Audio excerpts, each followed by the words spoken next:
Hi, welcome back. I'm glad that you're joining me for our weekly study. This week, we are going to continue with Genesis 25, and we're going to look at the last few verses of the chapter. If you'll remember, last week we were introduced to Jacob and Esau. They were born.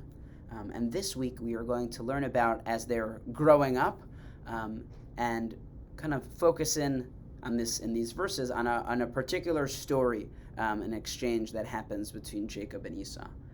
We'll think about together what it means to be siblings, what it means to have an inheritance, and how each of us kind of chart our own path. So let's listen together as we either read from the screen or listen to the words of Genesis chapter 25, verses 27 through 34. When the boys grew up, Esau became a skillful hunter, a man of the outdoors, but Jacob was a mild man who stayed in camp. Isaac favored Esau because he had a taste for game, but Rebekah favored Jacob.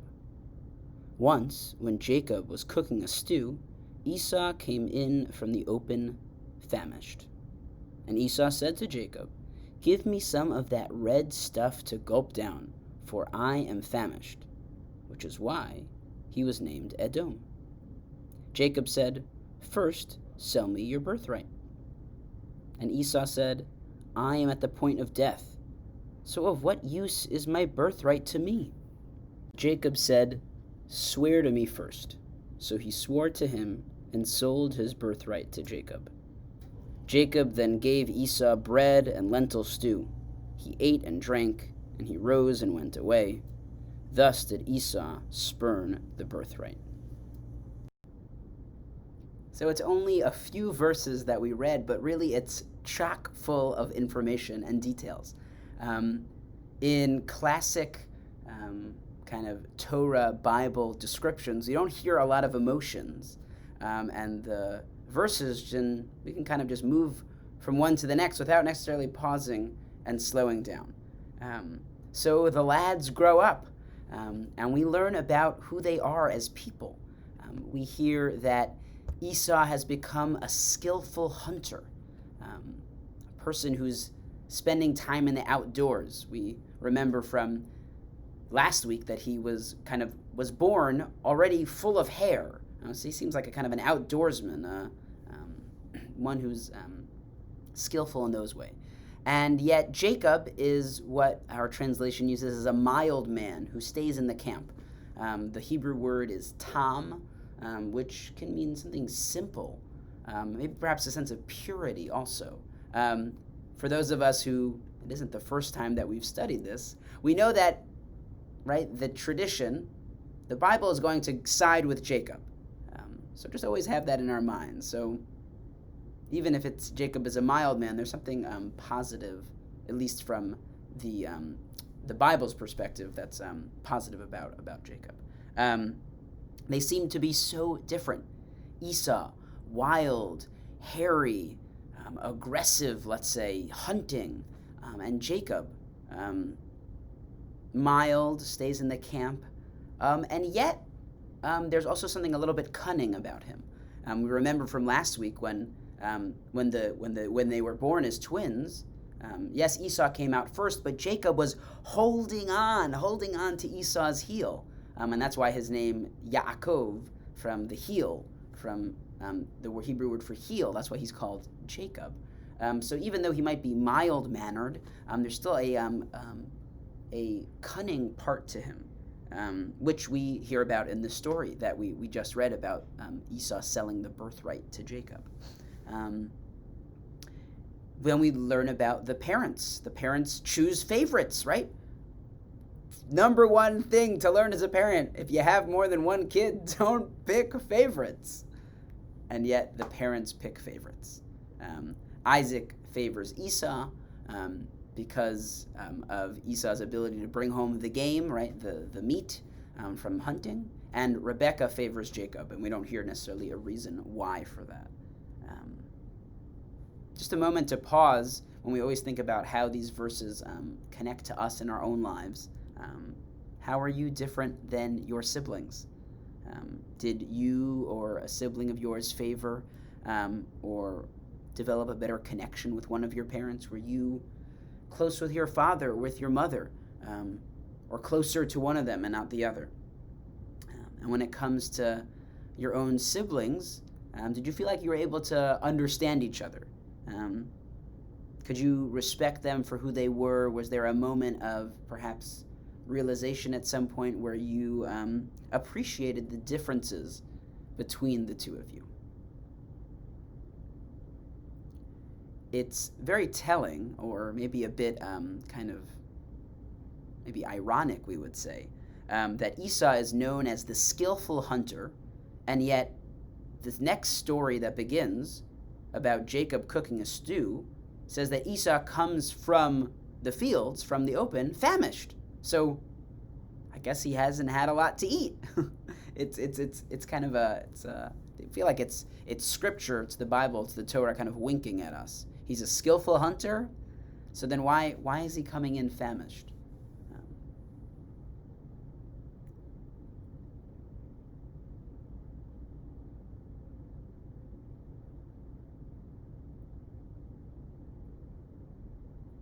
Esau seems to be a slave for his appetite.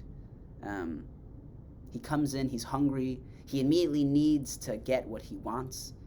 Jacob's making stew, and so he says, give me that stuff so I can gulp it down.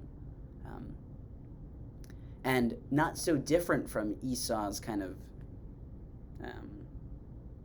being a slave to his appetite, it seems like Isaac, who we just talked about a little bit earlier, also seems like that. The reason why he loves Esau is because Esau brings home hunted game, hunted food. Right, it's just so strange, their relationship. It should be the father who's feeding the child, not the son, not Esau who's feeding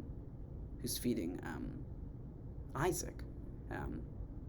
So things seem to be just amiss here. But Esau is here, he's hungry.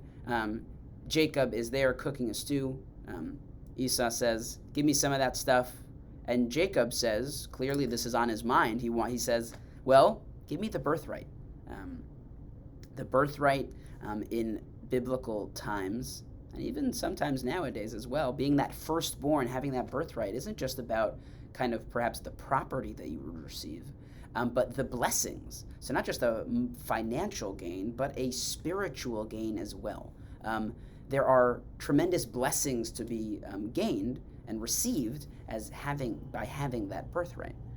And so Jacob says, let's strike a deal. You want something to eat? Well, give me your birthright. It's a seemingly not even trade, yet Esau's up for it. He says, I'm about to die. I'm famished. I need something. What do I care about the birthright? And so Jacob makes him swear. He swears, and Esau gives him the birthright, takes the soup, and Scripture says that Esau spurns the birthright. Clearly, this birthright was something important on Jacob's mind. And when I think about birthright, obviously the kind of financial and spiritual ramifications that we just mentioned, I think about inheritance. What are the ways that we inherit, both, again, monetarily, but spiritually or emotionally, through our families? Sometimes inheritance can be complicated when we are sharing our family with others. How do we share that inheritance, so to speak, with our siblings? And sometimes those can lead to conflict. I wonder if you've had a conversation with your parents about legacy. Was there a moment in your life when you asked your parents, what is it that you want me to kind of take on when you pass? Perhaps that was an explicit conversation, or perhaps that was something that was just you always thought of, but you never kind of explicitly said it. So I think about inheritance also when reading the story. As always, I am curious to hear about what you think just a short little nugget of Genesis 25, but really one that's packed here, learning about Esau and Jacob, learning about their differences, and then learning about a telling story about selling the birthright. So thank you for joining. I hope you enjoy, and I look forward to hearing your reflections when I come and see you or perhaps run into you this week. All right, have a good day.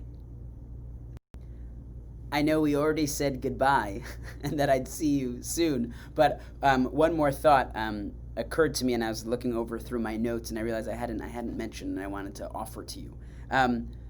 In this week's study, when we're thinking about Jacob and Esau, we thought about two different people and kind of thinking about them in separate categories.